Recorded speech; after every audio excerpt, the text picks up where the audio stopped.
Hari Om. Today we will commence with Bhagavad Gita, chapter 18, from verse number 50. So, in the previous verse, Sri Krishna has mentioned that the one who leads a disciplined life, performs all actions with detachment, will attain a state of Naishkarmyam Siddhim.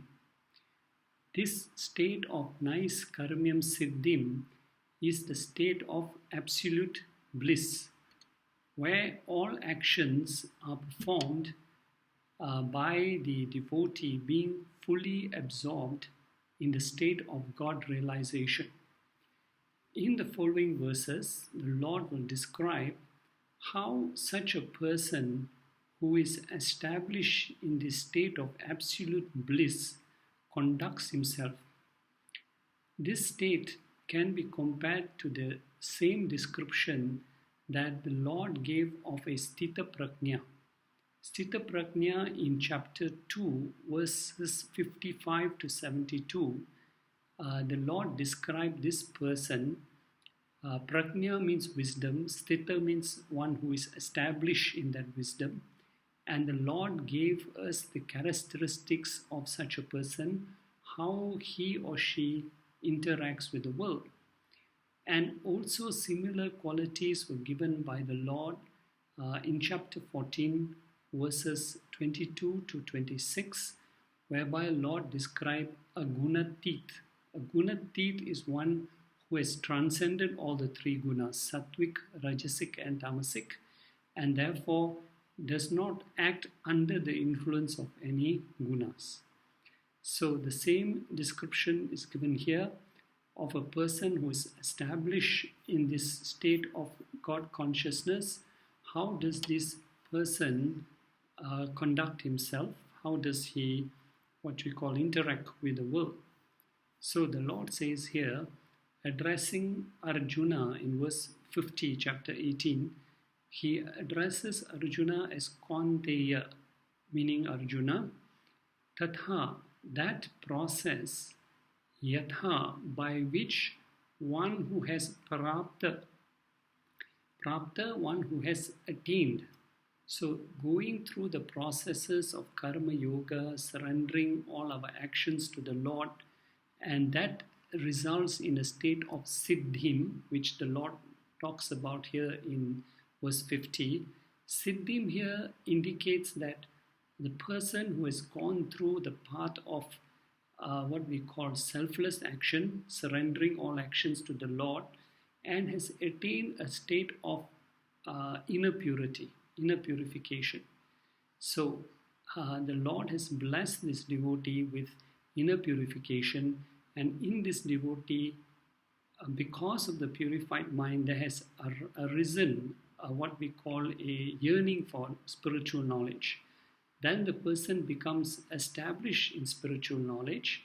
Then what happens? The Lord says, such a person apnoti, attains Brahma, attains the absolute, the supreme consciousness. One will merge with that supreme consciousness. So the Lord says now, Nibodha, understand me, from me, Samasena eva. In brief, the Lord says, I am going to describe this nature of this person who has attained that higher state of perfection. Because why is the Lord saying that he will describe this briefly? Because please do not forget that chapter 18 is actually a summary of all the points that have already been covered in the chapters from 3 to 17. So chapter 18 is a summary of the key points or the key teachings of Lord Krishna. So this path he has already described many times in the past chapters. How one goes from karma yoga, purifies himself or herself, arises a thirst for knowledge, comes to jnana yoga, attains the knowledge of the self, practices meditation, and then merges with the Supreme Brahman. So the Lord says here, what is the culmination of that path? He says, Yaha, which is para, it is the most supreme state, meaning beyond this there is nothing else for the devotee to achieve. Once he has merged with that Brahman, that supreme consciousness, while living, at point of death he will not come back for another birth. So the Lord says this is the most supreme state, because it will lead you to directly to liberation. There is no other goal higher than this. So the Lord says this state is the nishta, or the consummation or culmination of what? Jnanasya, of self-knowledge. So after attaining the knowledge of who we are in reality, when we meditate, we will reach that ultimate state of merging with the Lord. And this, there are many names given to this kind of state. One of the names given is mentioned in the Upanishads as Vidvat Sannyasa, the highest state of renunciation. And the Mundaka Upanishad also says that mentions or describes the nature of such a person with one statement: Brahmavid Brahmeva Bhavati. The knower of Brahman verily becomes Brahman, takes on the same nature of Brahman, which is absolute bliss, absolute peace. Now we come on to verse number 51. So the Lord will, as he said, he was going to briefly describe this process. And in verse 51, he speaks about this state. And he says, what does he say here? Now he talks about the state of Jnana Yoga. And we must understand that Jnana Yoga consists of three parts. That is Sravanam, listening to the teachings of the scriptures; Mananam, reflecting on the words of the scriptures; and Nididhyasanam, which is putting into practice what you have absorbed, and also includes meditation. So, what we call, the Lord is describing this process now in brief. He says, Dhritya, a person who observes all the spiritual disciplines, Dhritya, with fortitude, with strong commitment. How does he observe all these various practices as advised in the scriptures? The Lord says, Niyamya, by controlling, by having an absolute control over Atmanam. Here the word Atmanam means the aggregate body and organs. So this person is a master of his body and his senses. He leads a very disciplined life with commitment. So absolute discipline of body and mastery of all the senses and the body also. When a person has mastery of the senses and the body, he can direct it to the goal that he has chosen in his life. So if he has chosen a spiritual goal, he can attain that goal only when he has mastery over his body and his senses. And the Lord says at the same time, this disciple, how does he live? Tyaktva, by rejecting Shabdadin. Shabdadin means sound. Visayan, objects. By rejecting sound objects. Now, when the Lord speaks about sound objects here, it covers all our interactions. Not only the sound is, our ears interact with sound, but here it covers everything.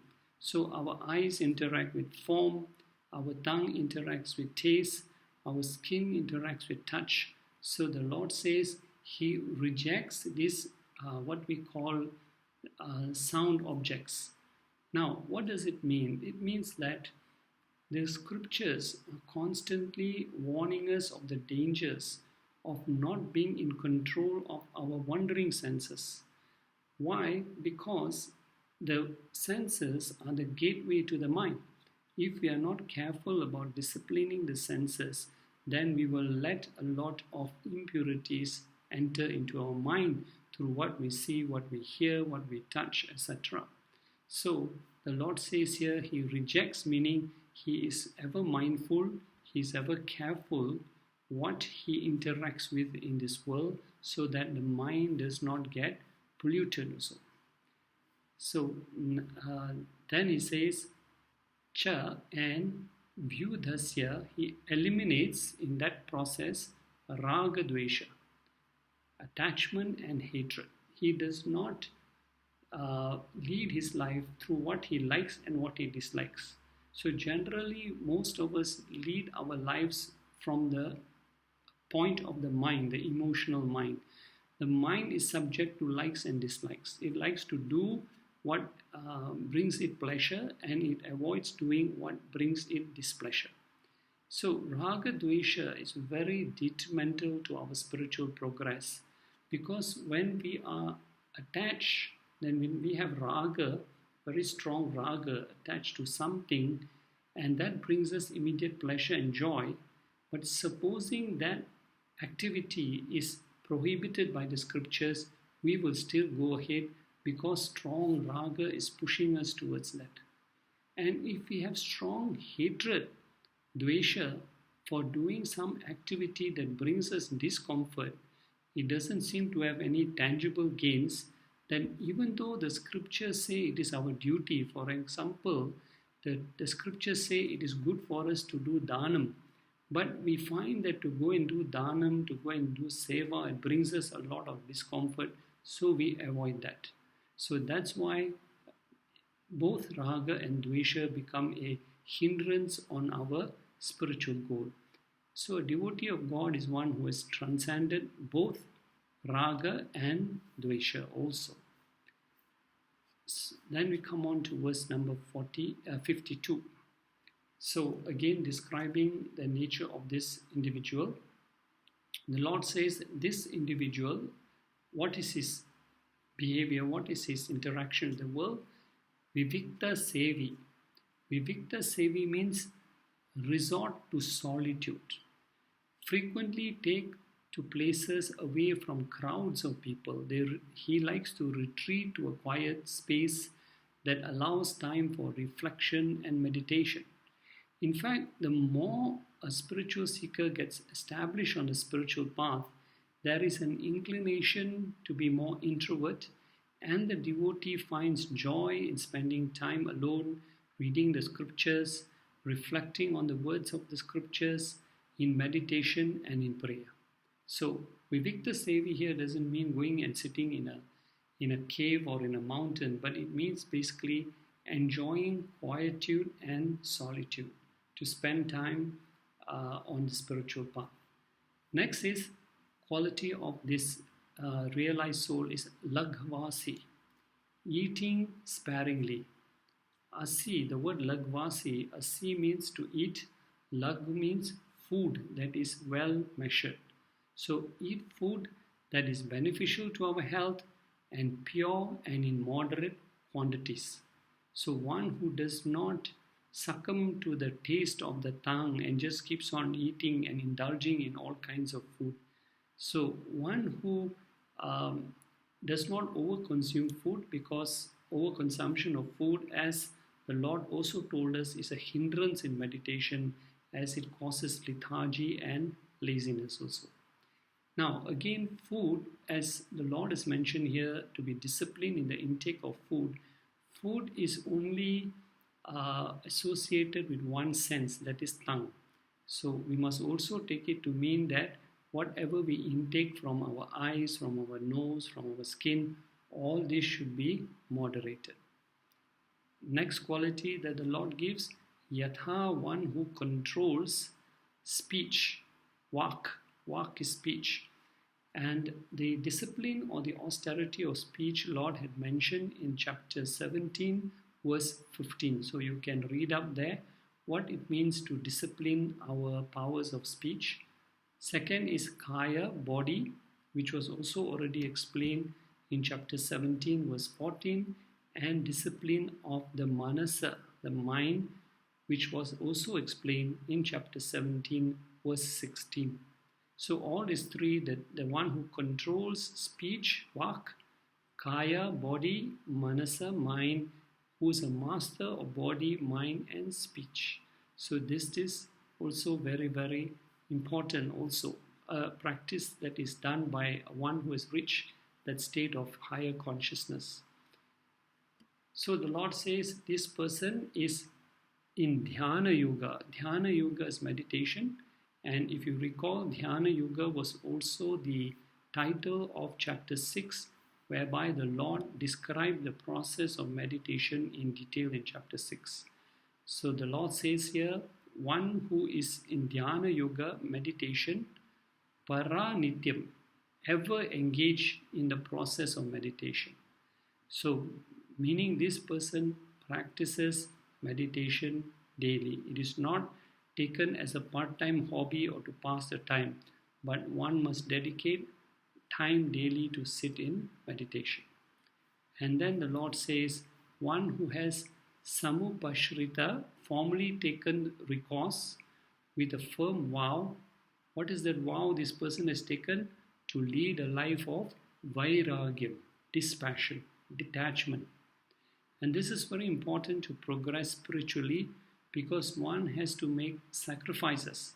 So this spiritual seeker has made a strong commitment not to lead a wasteful life, but to withdraw gradually from worldly attractions and distractions. Not forcefully, but with a clear understanding that all the objects and things of the world have their limitation in giving me real happiness and peace of mind. So the devotee becomes less and less dependent on the world for its happiness and peace of mind. Now, detachment is sometimes wrongly misunderstood as giving up things, giving up all objects, your money, your possessions. No, detachment is mental. Detachment is not that you should not possess anything. Detachment is not that you should not possess anything. But detachment means that nothing should possess you. Nothing should occupy your mind continuously. So one can be physically, you can have everything, but mentally you're not dependent on that object for your happiness or peace of mind. And that brings us to verse number 53. The Lord goes on to give more qualities of this, what we call person, vimuchya, meaning having discarded or having transcended the three gunas. This devotee is not affected by the three gunas. And what are the problems when we are under the influence of the three gunas? That there are certain demoniacal qualities that Lord has mentioned in chapter 16 verse 4, like ahamkara, egoism, balam, power or using force to attain or to satisfy our selfish desires. Darpam, which is pride, intoxication with pride. Kamam, desires of sensual and materialistic nature. Krodham, anger. And also parigraham, that means having excessive possessions that preoccupy the mind. So the Lord says this person is what we call, he is vimuchya, he has discarded. What has he discarded? The Lord describes here what we call in verse number 53. Here he describes all the qualities that need to be discarded. That is ahamkaram, balam, darpam, kamam, krodham, parigraham. He describes 6 things that this devotee has discarded. So as I mentioned, ahamkaram is egoism, balam is power or using force for adharmic purposes, not for good purposes, for adharmic purposes. Darpam is pride, intoxicated with all the great achievements that we have done, and therefore looks down upon others. He has no humility or gratitude for the Lord. Kamam is desire of sensual and materialistic cravings. Krodham, anger, and parigraham, excessive preoccupation of the mind over the possessions. Next quality is nirmamaha.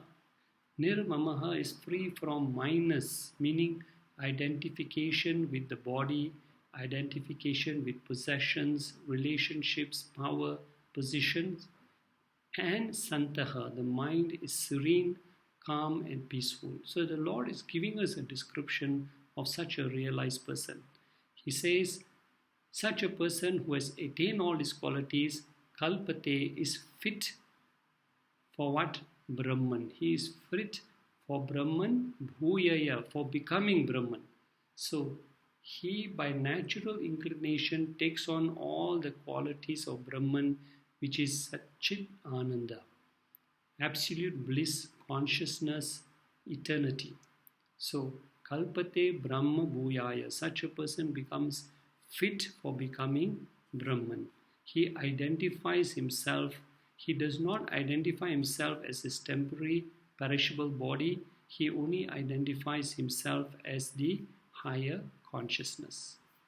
And that brings us to verse number 54. Now, Sri Krishna states what is the nature of such a person who has attained oneness with Brahman while living. He says, Brahma Bhuta, one who has become Brahman, one who has attained the state of oneness with Brahman while living, Prasannatma. Prasannatma here means he is pure-minded. He has got absolute purity of mind. What is purity of mind? Purity of mind means tranquility, peace, serene mind, which is a hallmark of a Jivan Mukta. Under all conditions, whatever situations he faces in life, his mind is pure-minded. And this person, na sochati, he does not grieve over what he has lost. Whatever comes, he accepts. Whatever goes, also he accepts. So, na sochati, he does not grieve over what he has lost because he understands that everything comes to him because of the law of karma. He gets what he's supposed to get, and the time when he has to lose them, he will lose them. So he never has a sense of attachment for anything. At the same time, na kankshati, he does not crave for what has not been attained. So why does he not crave for what are the things he has not attained? Because this jnani, this devotee, has already found inner bliss. He has already attained the state of purnatvam. So he has already attained the state of inner fulfillment. There is no more hankering for him to go and search for external objects to attain his happiness. And then, so the Lord says he is samaha sarva bhuteshu. He is the same with all beings. He sees that one divinity in one and all. While he recognizes the differences in the actions of different people and deals with the actions accordingly, yet he gives his love and blessings to all equally. So that's the next quality. And the Lord says, such a person, labate, attains mak bhaktim, devotion to me, which is param. This is the highest state of devotion that a devotee of the Lord can attain. So these are the qualities that the Lord is mentioning here also. And in verse 55, the Lord describes the results of reaching such a supreme state. And what is the result? He says the devotee bhaktiya, through devotion to the Supreme Being, abhijanati, knows mam, me, the Supreme Lord.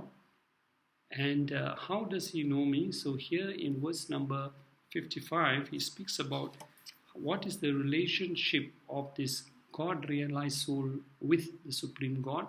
He says the devotee bhaktiya, through devotion, abhijanati, knows mam, that means me, the absolute, all-pervading, eternal consciousness.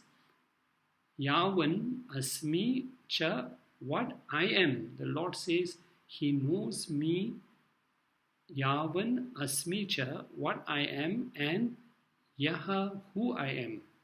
So what do we mean by that? The Lord uses the word here, tattvataha, in truth. Meaning such a person, a realized soul, is able to worship the Lord in a form. He can sing bhajans and offer flowers to Saguna Ishvara, any form of the Lord. At the same time, he understands that the Lord is all-pervading, eternal. So at the same time, he can worship the Lord as Nirguna Ishvara. So he knows the Lord in totality. If you recall the same thing Krishna said in chapter 7 verse 1, he says, Krishna told Arjuna, when I have imparted this knowledge to you, you will know me in full, in totality, as Saguna and as Nirguna also. So now the Lord says that such a Jivan Mukta who has gone through both Jnana and Vijnana. So these two things are very important. Both Jnana and Vijnana also.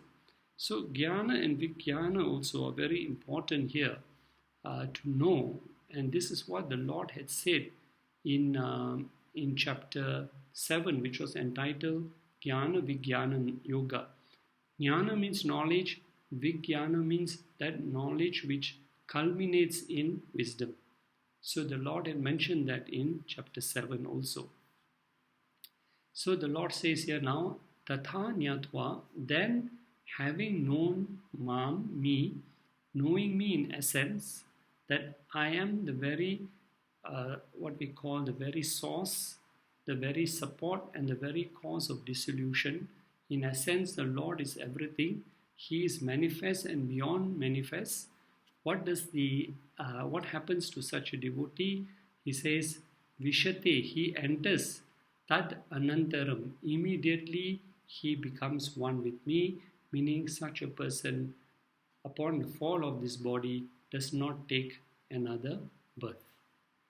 So that means this is the process that the Lord is telling us how one should go through, what are the qualities that one should have also. So this brings us to verse number 56. Now, here in verse number 56, the Lord says, here he speaks about the path the person has followed. He says, what should you do? Sada, always be kurvana, engage in performing. What? Sarva karmani, all your actions. A devotee should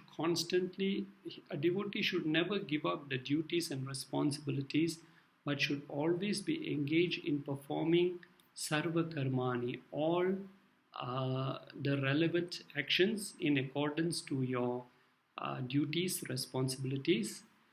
And what should be the attitude when we perform our actions?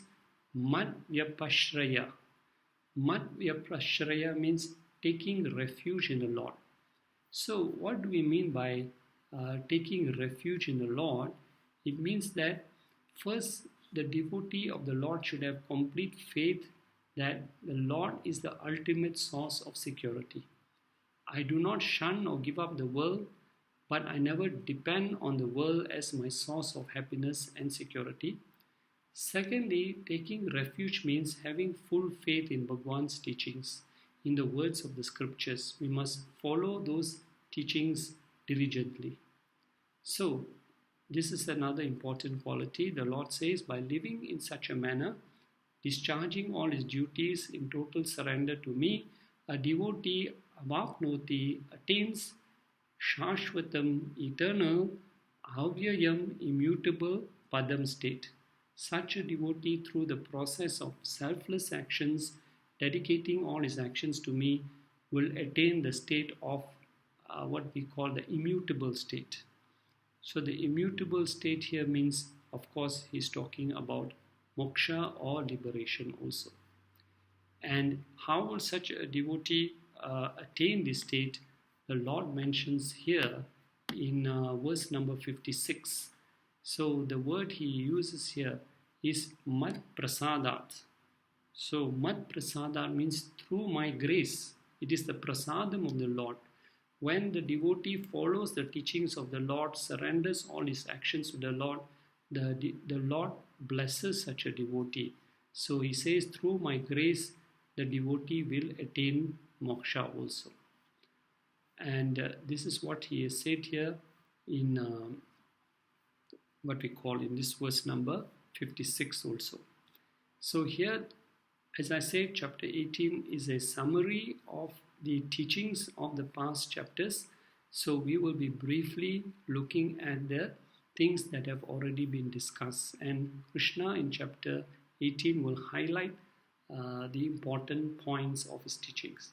So we will stop here at verse number 56 and we will resume in the next lesson. Hari Om Tat Sat.